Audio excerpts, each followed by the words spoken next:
Ya pertama kan setuju net zero nggak? Setuju nggak?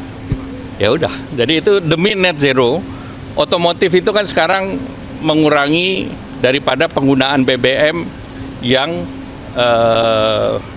bukan Euro 4. Ya. Ada potensial investor nggak Pak saat di pertemuan di D8 nanti?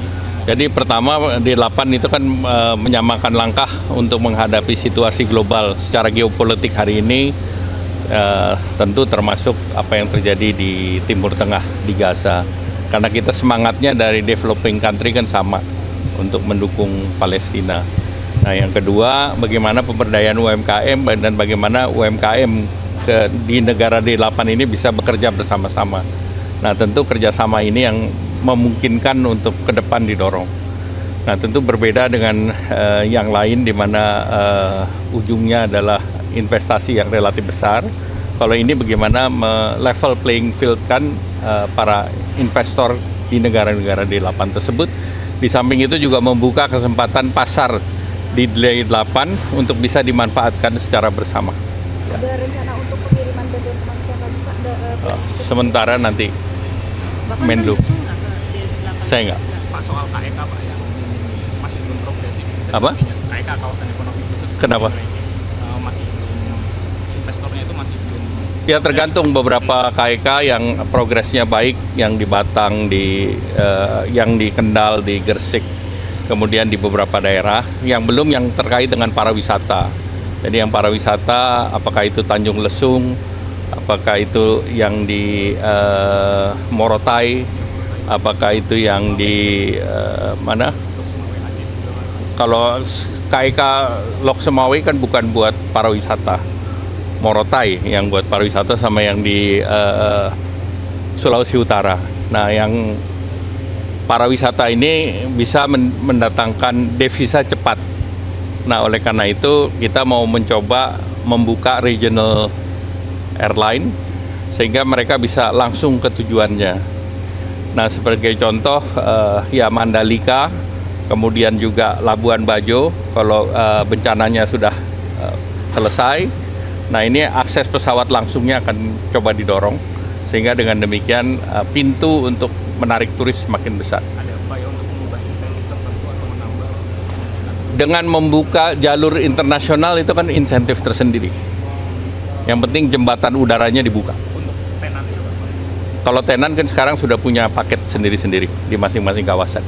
Jadi ya. Konfirmasi ini Pak, yang belum progresif itu beberapa investornya hanya di KEK sektor Yang masih kita perhatikan yang pariwisata. itu mengapa sih Pak? Ya balik, kalau nggak ada penerbangan bagaimana turis datang? Kalau dia harus ke Jakarta dulu, dari Jakarta baru ke katakanlah ke Mandalika, ke Labuan Bajo, harus ke Jakarta dulu baru Sulawesi Utara kan bolak-balik.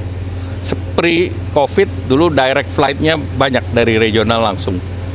Ya, terima kasih. Rupiah Pak 16.000 sudah menjadi Kenapa? rupiah 16.000 sudah menjadi kekhawatiran pemerintah belum sih Pak di level sekarang? Kita lihat, itu kan kita nggak bisa lihat sehari. Kayak stock market nggak bisa dilihat sehari. Tapi Nanti kita lihat. penyebabnya Nanti kita lihat. Pak, Ya. kan dari PPN 12% ditetapkan tahun depan apa sih Pak? Sedangkan kan ekonomi juga mengatakan udah kelas menengah sedangkan tidak. Ya, terima kasih. Ya, pertama PPN tahun depan yang menentukan adalah undang-undang.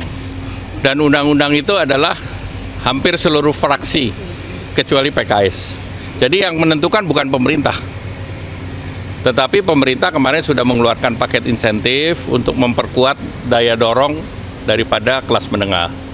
Dan kemarin banyak insentif diberikan, termasuk misalnya listrik 50% untuk 2.200 VA atau watt ke bawah. Nah itu penerima manfaatnya itu mendekati 81,4 juta atau 97% dari pelanggan listrik. Nah itu sangat bisa menunjang daya konsumsi ke depan.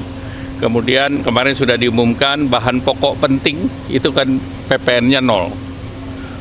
Bahkan untuk komoditas yang banyak dipakai oleh UMKM dan masyarakat seperti tepung terigu, kemudian juga gula pasir, dan juga minyak kita yang dulunya minyak goreng, itu kan sekarang sudah jalan dengan PPN 11%. Nah dia tidak naik, 1%-nya pemerintah yang tanggung.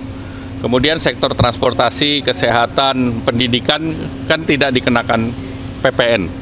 Tetapi sekarang dikenakan untuk mereka yang sekolah internasional.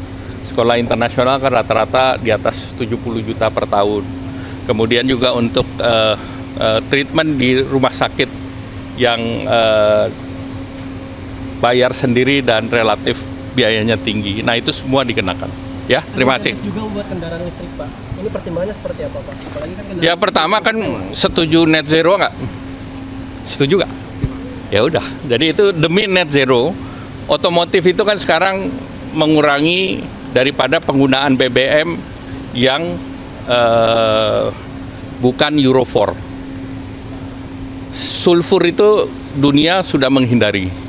Nah, salah satu adalah dengan elektrifikasi dari kendaraan listrik. Ada dua jenis kendaraan listrik, satu baterai EV, yang kedua hybrid. Jadi dua-duanya kita kasih. Kalau kita lihat secara keseluruhan, BEV dan EV itu penggunaannya year to date itu sekitar 80 ribuan. Dibandingkan yang combustion engine 850 ribuan. Jadi hanya sekitar 10%. Nah, ini yang harus kita dorong lebih tinggi lagi. Dan kedua, Indonesia dalam waktu dekat bisa memproduksi baterai. Nah, di salah satu kawasan di Morowali ada investasi untuk baterai dan itu sudah sampai packagingnya. Nah, kalau itu kita bisa lakukan, itu TKDN 60% kita bisa capai. Jadi itu yang dijadikan target oleh pemerintah untuk mendorong menaikkan TKDN dan mendorong agar kendaraan elektrik ini diminati. Karena kalau yang namanya hybrid itu tanpa infrastruktur pun bisa jalan. Nah, kita juga akan minta kepada PLN yang mempersiapkan charging station itu untuk di setiap rest area itu harus disiapkan charging station. Ya, terima kasih. Terima kasih, Pak. Kalau kendaraan itu kebanyakan masih impor. Ada yang udah produksi dalam negeri. Apakah PPN yang 11 yang tidak naik ini juga diberlakukan untuk yang impor? Jadi ada formulanya. Ada yang misalnya yang bus, truk, atau yang lain itu TKDN 40%, itu 10%. Kalau yang TKDN-nya lebih rendah, 5%.